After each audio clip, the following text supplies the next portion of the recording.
एष सुरासुरमणु सिन्धवन्दितं दोदघादिकं ममलं प्रणमामि वढ्ढमाणं तीर्थं धम्मस्कतारं शेषे पुण्यतीर्थयरि ससौवसिद्धे विशुद्धस्वभावे समणेयाणानदंसं चरित तव वीर्यायारे ते सौवे समगम पतेगमेव पतेगम वन्दामि अवट्टन्ते अर्हन्ते मानुषे खेते किच्चा अरिहन्ताणं सिद्धाणं तैणमो गणहराणम् अध्यावैवगाळं साहूलं चैव सौवेसिं तेसिं विशुद्धदंसं प्राणपहाणासमं समासिज्य ओवसंपयामि सम्मं जतोणिवाण संपत्ति। प्रवचन सार परमागम ज्ञान तत्व प्रज्ञापन महाधिकार गाथा 73 पृष्ठ 129। कुलिसा उह चक्रधरा सुहोव ओ गप्पगेहिं भोगेहिं देहादीलं विद्धिं करेन्ति सुहृदा इवा भरिद इवाभिरदा। 3 प्रकार के शस्त्रों की बात की, कुलिश, आयुध और चक्र। उनको धारण करने वाले कितने ही पुण्यशाली 63 सलाका महापुरुषों के जीव हों, वो भी सुहोव ओगप्पगेहिं भोगेहिं शुभोपयोगात्मक भोगों से देहादीणम विद्धिम करेंति देह आदि की वृद्धि करते हैं और सुहृदा एव अभिरदा और सुखी की तरह उसमें मग्न होते हैं। दरअसल इस गाथा में आचार्य देव ने बहुत बहुत गहरी बात कह दी है। मर्म जो समझे तो बात है और न समझ पाए तो कुछ बात कहने का सार नहीं है।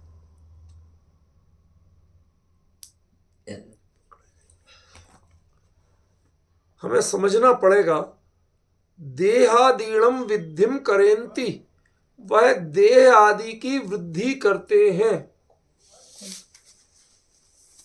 कौन? जो शुभोपयोगी हैं और शुभोपयोगात्मक भोगों से। ये शब्द में कितनी गहराई है, कोई उसका अर्थ करने को राजी नहीं। जब इससे 3 गाथा पहले शुभोपयोगात्मक का क्लियर अर्थ किया, और वो क्या किया? देवद यदि गुरु पूजा चेव दानम्मि तहा सुशीलेषु उपवासादिषु रत्तो सुहोव ओगप्पगो अप्पा।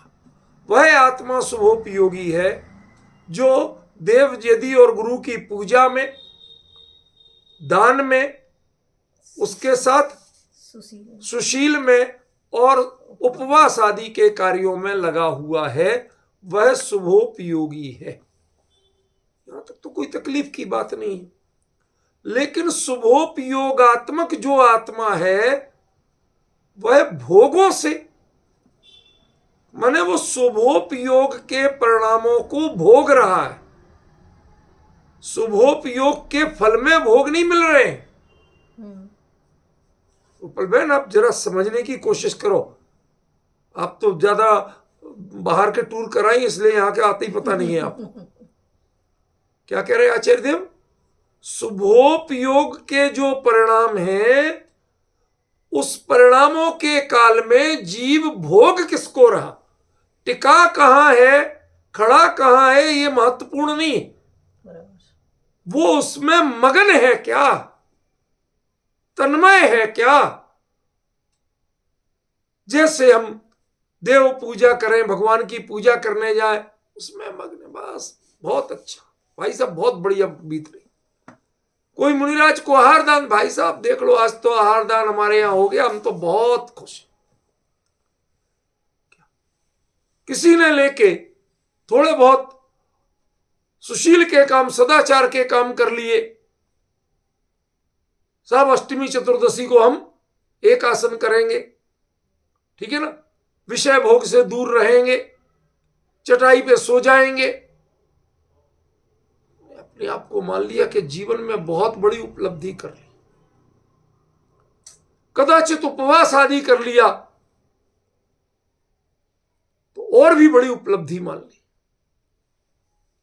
इसको आचार्य देव यहां भोग करें कि शुभोपयोगात्मक होना और शुभोपयोगात्मक परिणाम का भोग करना दो जुदी बातें। मैंने इसी के लिए दृष्टांत दिया था कि जैसे जाना तो ट्रेन में है, पर ट्रेन लेट होने के कारण जैसे एसी वेटिंग रूम मिल गया और उसमें बढ़िया सीट मिल गई और इत्मीनान से बैठे और वहीं पर झपकी आ गई, तो क्या हुआ, आ गई झपकी तो ट्रेन निकल गई। समझ रहे? अब क्या होगा कि लौट के बुद्धू घर को जाएंगे और क्या होगा, समझ रहे ना, यही होगा कि नहीं होगा। ऐसे ही शुभोपयोग के परिणामों में तन्मय होके जीव ये दुर्लभ मनुष्य भाव गंवा रहा है। शुभोपयोग के परिणाम होना ये अपराध नहीं है, शुभोपयोग के परिणामों को भोगना, उनमें तन्मयता, ये अपराध। इससे नतीजा क्या मिल रहा कि अन्य गतियों में क्या कर रहे थे, जब देव शास्त्र गुरु की पूजा, उपासना, दान, सुशील और उपवास आदि नहीं कर रहे थे तो कर क्या रहे थे कि भोग रहे थे और भाव बढ़ा रहे थे, और क्या कर रहे थे बताओ, चार गतियों में, और कर क्या रहे थे आप। जब ये शुभोपयोगात्मक परिणाम नहीं कर रहे थे तो भोग रहे थे, कर्म बांध रहे थे और भाव बढ़ा रहे थे, और क्या कर रहे थे। यही उत्तर है कि नहीं। उसको आचार्य देव ने क्या कहा, देहादीलम विद्धिम, तेरी वृद्धि तो होगी, क्या वृद्धि तो होगी, हो सकता है अगले भाव में हाथी बन जाए, देह का आकार भी बढ़ गया, क्यों, और संख्या की वृद्धि चाहिए हो तो कीड़े मकोड़े हो जाओ, फटाफट भाव बदलते जाएंगे, क्यों, हर रोज नए आकार का शरीर ले लो, नहीं हो सकता, बिल्कुल हो सकता है। ये देह आदि की वृद्धि, ये वृद्धि नहीं है, ये ज्ञानियों की भाषा में आपके लिए अभिशाप है, दंड है, और वो दंड ये जीव भोगता है, खुद चुन के भोगता है। शरीर में गाल है, अब गाल की साइज बढ़ जाए, एक गाल की, क्या होगा, अरे ये वृद्धियां कोई उपलब्धि नहीं है, ये तो बीमारी की निशानी है कि नहीं। हमें इनको समझना पड़ेगा, आचार्य ने क्या कहा उसे पहचानना पड़ेगा। जब तक यदि आप शुभोपयोग में रहो, ये अपराध नहीं है, पर शुभोपयोग में रमो, ये अपराध है।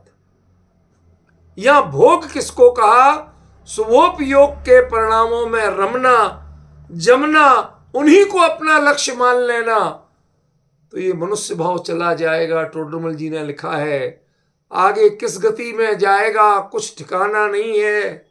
यहां तो तुझे सर्वनिमित्त मिले हैं, तू अपना हित कर सकता है, और तूने यहां यदि हित नहीं किया तो आगे की कोई गारंटी तेरी नहीं है।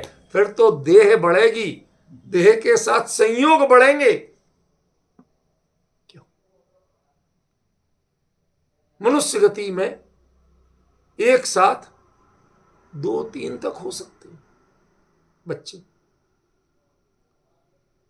और गतियों में एक साथ 100, 200, 1000 तक होते, और ज्यादा भी होते। आपको पता नहीं, कई जीव ऐसे हैं एक बार में लाख लाख अंडे देते हैं, उनके जो जीव निकलते हैं। समझ गए? वृद्धि किसकी हुई, बढ़ोतरी किसमें हुई? सब देह की वृद्धि होगी, संसार के संबंधों की वृद्धि होगी, लेकिन आत्मस्वरूप में स्थिरता रूप इसमें कोई वृद्धि होने वाली नहीं। तुम्हें ये तत्व ज्ञान की बातें, तुम्हें मंदिर पहुंचाया था ताकि तुम आत्मस्वरूप समझो। पूजा पढ़वाई थी, क्यों? क्योंकि तुम पूज्य के गुणगान करोगे। जब पूज्य के गुणगान करोगे तो समझोगे कि पूज्य कैसे बना जाता है। तुम्हें दान दिलवाया था ताकि तुम इस जो उपलब्धियां हैं इनसे मोह घटा सको।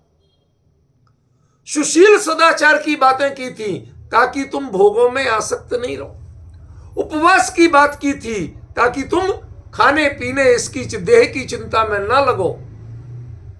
ये सब देह के संपर्क छुड़ाने के लिए थे, और तुमने ये काम जो किए इन कामों में ही तन्मयता मान ली, उपलब्धि मान लिया। नतीजा क्या हुआ? देह आदि की वृद्धि होगी, और दूसरी बड़ी भारी समस्या क्या पैदा हो गई कि तुम सुख से दूर हो जाओगे। ये नेक्स्ट पॉइंट, लास्ट पॉइंट है इस गाथा। तुम सुख से दूर हो जाओगे, मतलब क्या हुआ? सुख से दूर क्यों हो जाओगे? क्यों? क्योंकि तुम सुखी तो हो नहीं और अपने आप को सुखी मानने लगो। पूजा में, पाठ में, दान में, क्यों? किसी पंचकलक में कोई 100 धर्मेंद्र बन जाए तो जितनी उसकी शरीर की साइज होती है उससे ज्यादा चौड़ा होकर निकलता है वो सबके बीच में, गर्व से। सब लोग मुझे ही देख रहे हैं। इसी मान कसाय में सुख मान के बैठा है। किसी ने यदि उपवास आदि कर लिया, रस परित्याग कर लिया, उसमें सुख मान के बैठा है। अरे वो परित्याग क्यों था? ताकि तू अपने स्वरूप की सुध ले सके, उसमें मगन हो सके, इसके लिए वो परित्याग था। पर तुमने उसकी सुध तो ली नहीं, तो उसी में मगन हो। तो भैया स्टेशन के वेटिंग रूम में एसी की ठंडी हवा में यदि नींद आ गई तो ट्रेन छूटने की गारंटी है। समझ गए? ऐसे ही सोहोपयोग को वही भोगने लगे तो तय मानना कि तुम्हारी देहादि की वृद्धि होगी। अब मोक्ष मार्ग की ओर तुम बढ़ने वाले नहीं हो। और दूसरी सबसे बड़ी समस्या क्या हो जाएगी? केवल्य के साथ एक बड़ी उपलब्धि होती है, उस उपलब्धि का नाम है सुख, जो कैवल्य के बिना नहीं होता। आत्मा का स्वभाव भले ही हो, लेकिन मिलता कब है? असल में के यहां आचार्य देव कह रहे हैं कि कैवल्य लाभ होने पर ही सुखी है। उसके पहले भाई साहब आप कल्पना कर लीजिए किस गति में, किस पर्याय में, किस अवस्था में सुखी हो। चलो और सब छोड़ो, मुनि धर्म में तो सुखी हो, सच्चे, वो भी झूठे की बात नहीं कर रहा हूं, कल्पित की बात नहीं कर रहा हूं। सच्चे मुनि धर्म में तो सुखी हो, है गारंटी आपके पास? अरे कुंद कुंद से पूछो कि जो प्रति समय महाव्रत से अविरत की ओर बढ़ते हुए उन परिणामों से कितने विकल थे कि जाके सीमंदर भगवान के पास तक हम इलाज कराने विदेश जाते हैं, वो तो ये हमारा भरत क्षेत्र छोड़ के विदेश क्षेत्र पहुंच गए। जब हमें जीवन की बहुत लालसा हो और अपने यहां अच्छा इलाज नहीं मिलता हो तो हम विदेश जाते हैं, और वो विदेश क्षेत्र पहुंच गए थे। आप लोग इतनी दूर इलाज कराने नहीं जा सकते। क्यों भाई साहब, गलत कह रहे हो? ऐसा होने पर भी उन्होंने वहां क्या पाया कि ये पाया कि तुम इसमें शुभोपयोग के परिणामों में रमना छोड़ दो और ये परिणामों में रहो भले ही, लेकिन इसमें सुख मान के नहीं रहो। इसमें सुख मानने की कल्पना करना, ये बिल्कुल त्याग देना, वरना तुम्हें जीवन में सुख कभी नहीं मिलेगा, कैवल्य का पुरुषार्थ कभी नहीं कर। यह गाथा उस कैवल्य का पुरुषार्थ सिखाने वाली गाथा है। ये अन्य कुछ नहीं सिखा रही है बाबू जी। अरे बराबर बराबर ही, बराबर ही तो नहीं है जब तो आपको टोक रहा हूं। आज आपकी हालत बराबर नहीं है जब मैंने कहा है। देखो किस तरह से आके घर उतर के, और कपड़े भी नहीं बदले मैंने, उन्हीं कुर्ते पजामे में जैसे मैं था यूनिवर्सिटी में वैसे आके तुरंत बैठ गया। लेकिन यदि दिन भर की इस थकान के बाद सामने वालों में थकान दिख जाए तो मेरा उपयोग का क्या होगा? मुझे तो चाहिए तरोताजा, जागृत, उस तत्व को सुनने के आतुर, तब जाके उत्साह आएगा कि हाँ भाई ये चर्चा की जाए। समझे कि नहीं? देखो कितनी बड़ी विडंबना है। इस लास्ट पॉइंट पर थोड़ी चर्चा करके अगली गाथा लूंगा। सुख के समान अभिरत मत होना, मैं सुखी हूं ऐसा संसार अवस्था में कल्पना भी मत कर। मैंने छात्र जीवन में एक वाक्य लिखा था, नीति वाक्य, अभी भी लिखता रहता हूं। एक सुंदर वाक्य लिखा था, अल्पता में संतुष्ट होना एक कायरों का लक्षण है। मेरे शब्द तो और कठिन थे। किम पुरुषता का अभिज्ञान है। अब वो आपको किम पुरुषता समझ में नहीं आएगी, अभिज्ञान समझ में नहीं आएगा, इसलिए मैंने सरल कर दिया, कायरों का लक्षण। आप भटके हुए हो, आप इसमें तृप्त मत हो जाना। यदि तृप्त हो गए तो आप गारंटी से आपकी ट्रेन छूटने वाली। इसमें सुख मत मान लेना। क्या कहा रूपे बहन? चौथे गुण स्थान वाला भी जीव हो तो उसका पुरुषार्थ पंचम की ओर चलना चाहिए। वो चौथे में तृप्त नहीं, पंचम वाला हो तो छठवें सातवें की ओर पुरुषार्थ चलना चाहिए। भले ही पहुंच पाए या नहीं, लेकिन तेरी जो चाल हो वो वहां के लिए होना चाहिए। यदि जिस गुण स्थान में तुम तृप्त हो गए, गारंटी से गिरोगे। गुण स्थान से प्रतिपात क्यों होता है? उसमें रमने लगे, वहीं रुक गए, आगे बढ़ने का पुरुषार्थ खत्म हो गया। बढ़ पाओ या नहीं ये अपराध नहीं है, पर उसमें संतुष्ट होना ये अपराध है। उसी में अपने आप को सुखी मानने लगना ये अपराध है। कितने गुण स्थान जो छपक श्रेणी और उपसम श्रेणी वाले होते हैं, उनमें अंतर क्या होता है? एक चढ़ने के पहले जो है उसमें ठीक है, नॉट बैड, ये तो समझते हैं ना सब, ठीक है, कोई बुराई नहीं है।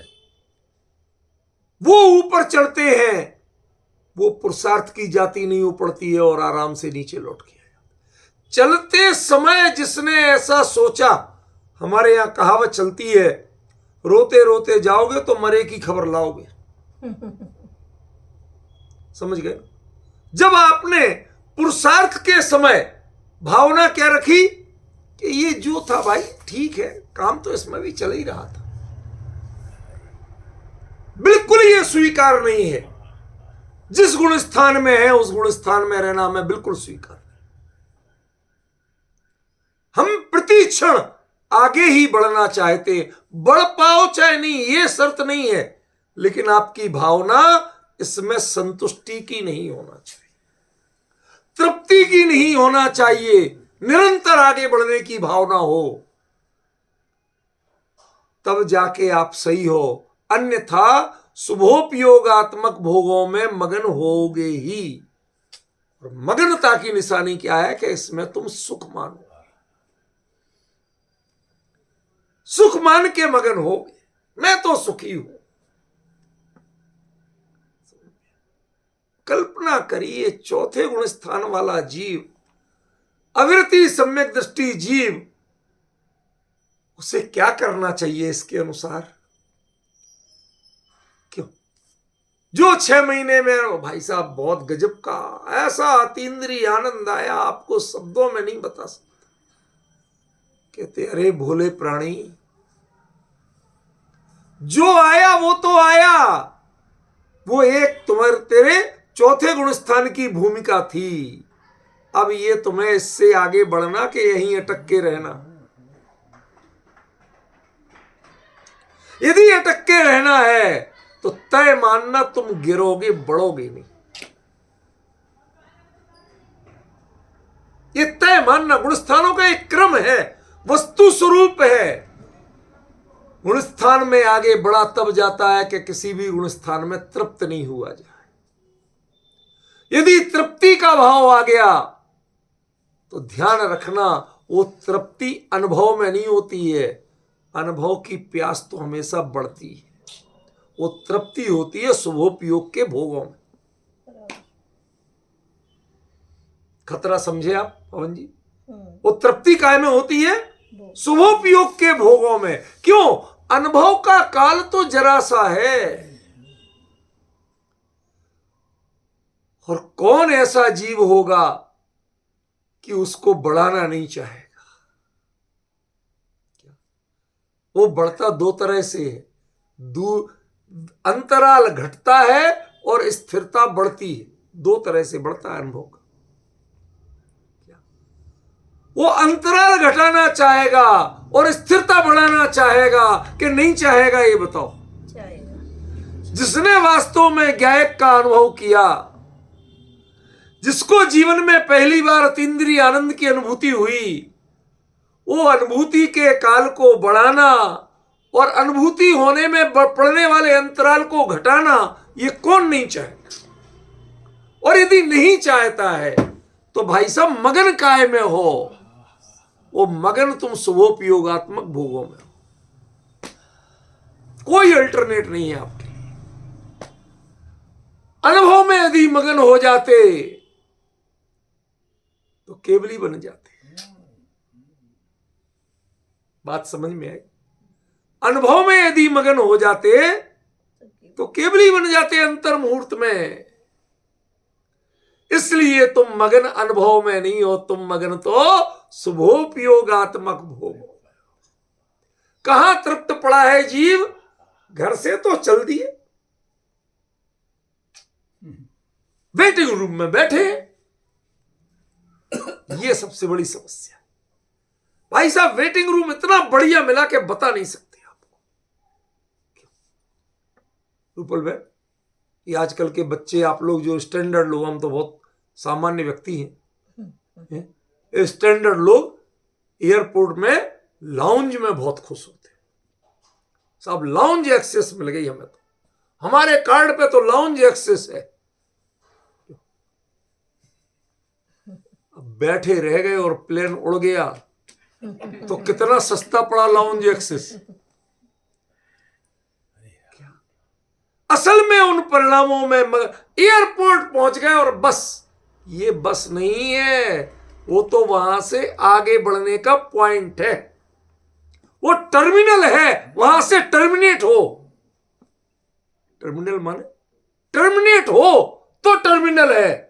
आप तो वहीं जम गए कि कौन मानेगा कि आप यात्री हो? बहुत लोग जमे रहते हैं वहां, जो एयरपोर्ट पर नौकरी करते हैं, कहीं नहीं जाते, रोज लौट के घर आते। जो गुणस्थान में रम गए, तय मानना लौट के घर आने वाले हो। सबसे राजशाही गुणस्थान है मिथ्यात्व। रहिए अनंत अनंत काल या तो सिद्ध में या मिथ्या, क्योंकि मिथ्यात्व का ही नाम अनंत है। क्या नाम है रूपल बहन? अनंत माने मिथ्यात्व, अनंतानुबंधी माने मिथ्यात्व से अनुबंधी रखने वाली, मिथ्यात्व से रिश्ता रखने वाली कसा है। अनंतानुबंधी कोई बड़ी खतरनाक नहीं होती है, हम लोग सोचते बहुत भयंकर क्रूरता करता होगा तो आनंद, ऐसा कुछ नहीं है। तेरा रिश्ता मिथ्यात्व से है बस। क्या आपने आतंकवादी को करुणा करके, वो कह रहा था भाई साहब बहुत चोट लगी है, खून बह रहा, मर जाऊंगा, कुछ खाना दे दो, रात भर टिकने की जगह दे दो, कुछ कपड़ा हो तो पट्टी बांधने को दे दो। आपने करुणा से किया, लेकिन किया किसको? आतंकवादी को। आपके भाव पर करुणा के थे, ये कीमती नहीं है, इसको कोई नहीं गिनेगा, आप देशद्रोही ही कहलाओगे। वो कहेंगे आपका आतंकवादी से रिश्ता क्यों, उसके प्रति सहानुभूति क्यों? ये करुणा नहीं चलेगी, वो अक्षम्य हो जाएगी। समझ रहे ना? तुम मिथ्यात्व से रिश्ता, मिथ्यात्व के प्रति सॉफ्ट कॉर्नर तुम्हारे दिल में क्यों है? अनंतानुबंधी से पूछा जाता है। समझे? इसलिए अनंत माने मिथ्यात्व।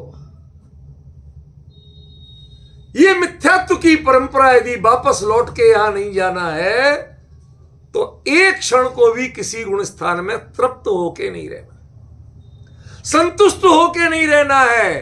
प्रति समय पुरुषार्थ आगे बढ़ने का होना चाहिए, पीछे चाहे लौट के वो झूलते रहो छठवें सातवें में। लेकिन एक बात बताओ, सच्ची सच्ची बताना, आप लोगों में झूला कितनों ने झूला है? सब नहीं झूला। वो बचपन का झूला नहीं, वो तो पालना कहलाता, वो झूला नहीं कहलाता। जो सावन में झूले पड़ते हैं ना, वो झूला कितनों ने झूला? क्यों? एक बात बताओ, उस झूले पे जब वो झूल रहा हो, कोई और झुलाए और आप बैठे रहो तो उसे झूलना कहते हैं क्या? शब्द पे ध्यान देना, नहीं कहते। और आप जितने चाहे पेंग बढ़ाओ, जहां रस्सी बंधी है जिस पोल पे, जिस डाल पे, उससे भी ऊपर जाते हो क्या? नहीं जाते। तब भी पेंग बढ़ाते हो क्या? नहीं बढ़ाते। और पेंग बढ़ाना छूट जाए तो उसे झूलना बोलते हो क्या? इसलिए आप उस भूमि साहब पंचम काल है, इससे कुंद कुंद कहते हैं, मैं वहां जान के आया हूं। तुम अपने परिणामों को प्रतिपल सावधान रखो, इनमें संतुष्ट होना छोड़ दो, शुभोपयोग का भोग करना छोड़ दो। क्या गजब कही बात।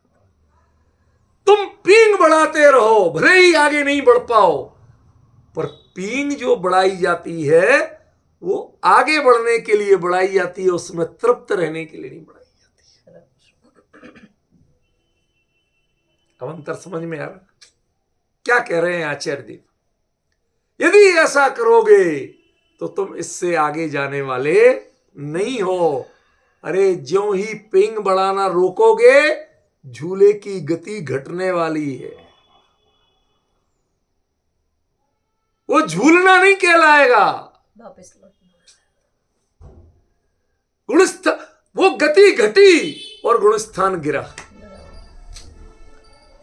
इसलिए पींग बढ़ाने का काम, पीछे भी जाते हो तो और जोर से आगे जाने के लिए जाते हो। रूपल में झूला है कभी? हाँ, गुजरात में डांडिया तो बहुत खेलते हैं, झूला भी झूलते हैं, मुझे पता नहीं था। राजस्थान के तो झूलते हैं बहुत, हमारे एरिया में बहुत झूलते हैं। क्या क्या गजब का। सच बताऊं, कभी कभी दृष्टांत अपने आप आ जाते हैं, मैं नहीं ढूंढते लाता, मैं कहीं से कुछ दिमाग ही नहीं लगाता, अपने आप आते। ख्याल में क्या कहा? पींग बढ़ाते रहो। यदि पींग बढ़ाना रुका और झूले की चाल बदली, उसकी स्पीड घट जाएगी। क्यों? क्योंकि झूले में कोई मोटर नहीं लगी है, वो तो आगे बढ़ रहा है तुम्हारी पींग के साथ। ऐसे ही आपके कि आत्मा में कोई मोटर नहीं लगी है, जो गुणस्थान बढ़ रहे हैं ना, वो तुम्हारे पुरुषार्थ से बढ़ रहे हैं। और वो पुरुषार्थ क्या है? कि शुभोपयोगात्मक भोगों में सुखी मान के अभिरत मत हो। सबसे बड़ा अपराध है। यह गुणस्थान गिरेगा ही गिरेगा, तय मानना कि गुणस्थान गिरेगा। शुभोपयोग के परिणामों से गुणस्थान बढ़ता नहीं है। कोई मिथ्या दृष्टि जीव मुनि व्रत के आचरण करने लगे शुभोपयोग, तो क्या मुनि हो जाता है? नहीं। जितना चाहे कठोर बाहरी दैहिक तप कर ले तो भी मुनि हो सकता नहीं है। वो छठवें सातवें गुण स्थान वाला हो सकता नहीं है, भावलिंग नहीं हो सकता। क्यों? क्योंकि उसमें तो शुभोपयोगात्मक में रम रहे हो। तुम्हारी देहादि की वृद्धि होगी और कुछ मिलने वाला। पींग बढ़ाते रहो। पींग कौन बढ़ाएगा? पुरुषार्थ। कि जिसका झूला हवा में होगा, जिसके पैर जमीन से उठेंगे वो तो पींग बढ़ाएगा। जिसके पैर जमीन पे टिके हैं वो पींग क्या बढ़ाएगा? मिथ्यात्व की जमीन पे जिसके पैर टिके हैं उसके पींग बढ़ने वाली नहीं है, उसका झूला आगे बढ़ने वाला नहीं।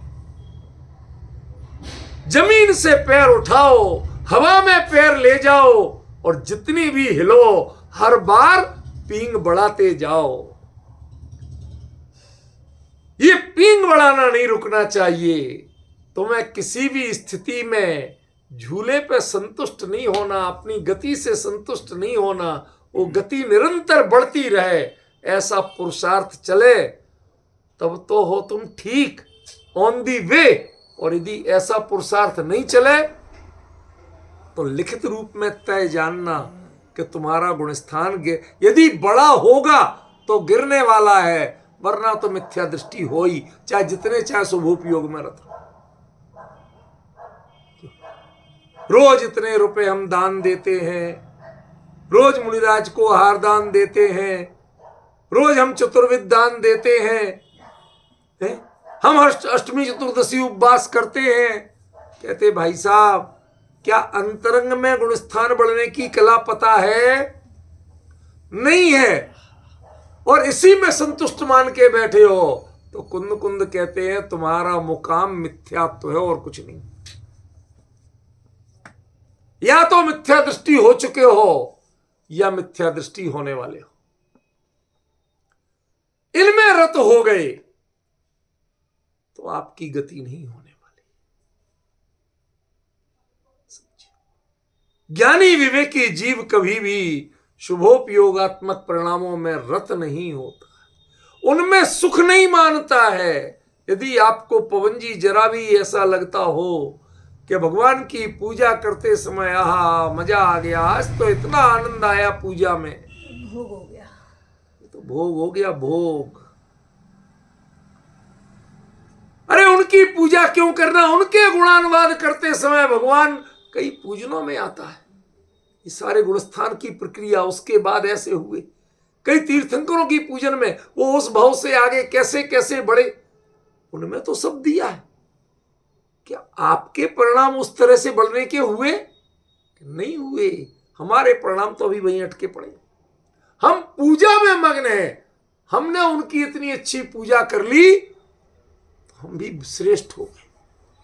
मैं एक बात बताऊं, गुस्सा मत होना, पहली सर क्या किसी बहुत सुंदर हीरोइन की पिक्चर देखाओ तो आप भी हीरोइन हो जाओगे क्या? मेरे पॉइंट समझ में आया कि नहीं है? उसके हमने बहुत शानदार पिक्चर देखी, कोई पिक्चर हुई कि उसमें यूरोप की शूटिंग हो सारी, तो आपका यूरोप टूर हो जाएगा क्या? पॉइंट समझ में रहे कि नहीं समझ रहे? क्या कहना चाहता हूं? किसी को बढ़िया 56 भोग खाते देखा तो आपको 56 भोग का स्वाद आ जाएगा क्या? तो ऐसे भगवान के गुणानुवाद करके उनमें मग्न होने से तेरा कल्याण होने वाला नहीं है। इनमें अपने आप को सुखी मत मान। वो देखा यदि यूरोप टूर तो आप यूरोप जाने की कोशिश करते। समझ में आया? 56 भोग देखे तो घर में भी पकवान बनाने की कोशिश करते हो। अरे जिसको लक्ष्य बनाओगे उसको पाने की कोशिश भी तो करना पड़ेगी। तुमने भगवान की पूजा को लक्ष्य बनाया या भगवान को लक्ष्य बनाया? यदि पूजा को लक्ष्य बनाया तो पिक्चर देख के ही संतुष्ट हो।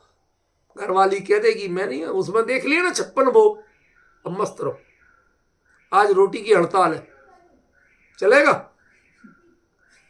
56 भोग दिखा दिए तुम्हें, पूरा मीनू कार्ड पढ़ के बता दिया, अब चलेगा? कहीं तृप्त नहीं होता है जीव, वो चीज चाहिए। तो भगवान की पूजा, उनके गुणानुवाद करके उस पूजा में तृप्त क्यों हुआ? वो भगवान बनने का पुरुषार्थ क्यों नहीं चाहिए? अब समझ में आ रहा क्या कहा है इस गाथा में? सोभोगप्पगे हिम भोगे हिम, इस शुभोपयोग के परिणामों को भोगने की आदत मत डालो। भगवान की पूजा करो भगवान बनने के लिए, पूजा को लक्ष्य मत बनाओ। उपवास करो, क्यों? कि संसार के विकल्पों को त्याग करके अपने स्वरूप में रमने के लिए। क्या मैंने छोड़ा इसमें मगन मत रहो कि आज मेरा उपवास था, मैं तो तेला करता हूं, मैं बेला करता हूं। कहां झंझट में पड़े हो, तुम्हें कुछ होश ही नहीं है। इनमें मत रमो। इनको किस लिए किया जाता है? भगवान की पूजा किस लिए की जाती है? कि अपना स्वरूप और पुरुषार्थ की भावना जानने के लिए, मोक्ष मार्ग की प्रक्रिया जानने के लिए की जाती है। वो जानी क्या तुमने? यदि वो नहीं जानी और जानने के बाद भी अपना ही नहीं, तो फायदा क्या? कोई YouTube पर रेसिपियां और प्रोसेस रोज देखे और बना के कुछ ना खिलाए तो चलेगा? ऐसे ही हमारे पवन जी पूजा में तो भगवान बनने की प्रक्रिया रोज पढ़ते और करते कुछ नहीं, उसी में मग्न है। कहते भाई साहब ये YouTube बार बार मत देखो, गुस्सा होने लगते, रोज देखते हो बनाते तो कुछ नहीं। समझिए क्या भ्रम है। इनमें मग्न मत रहो, इनको देखो तो वो प्रोसेस करके दिखाओ, कुछ तो बनाओ। पहली बार में उतना टेस्टी नहीं बनेगा, 2 बार में बनेगा, 3 बार, कोशिश तो करो। ये YouTube मत दिखाओ मुझे, समझी?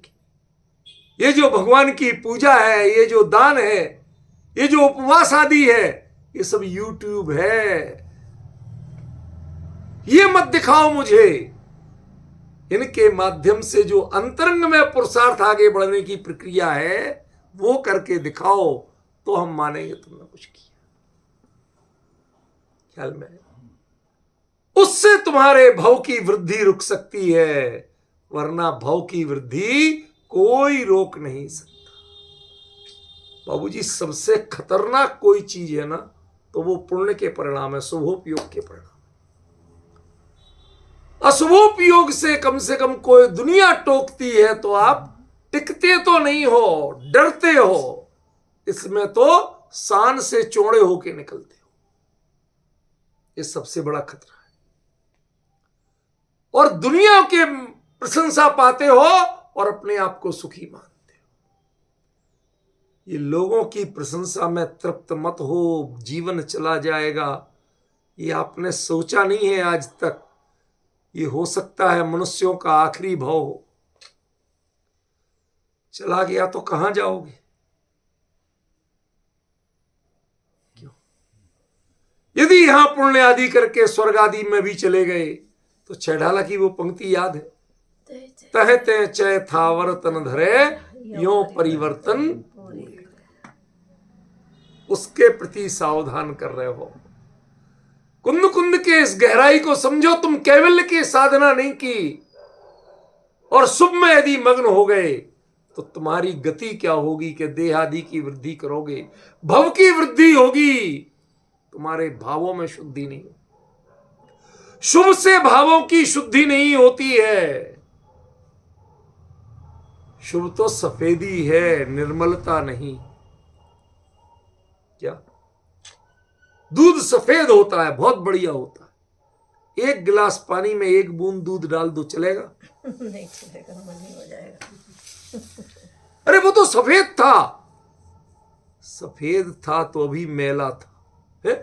अरे जी क्या बात करते हो आप? खुद कह रहे हो सफेद था, वो खुद कह रहे हो मैला था। निर्मलता में सफेदी भी विकार है। ऐसे मोक्ष मार्ग में शुभोपयोग विकार है। उसमें रहना, पर उसमें रमना मत, उसको लक्ष्य मत बनाना।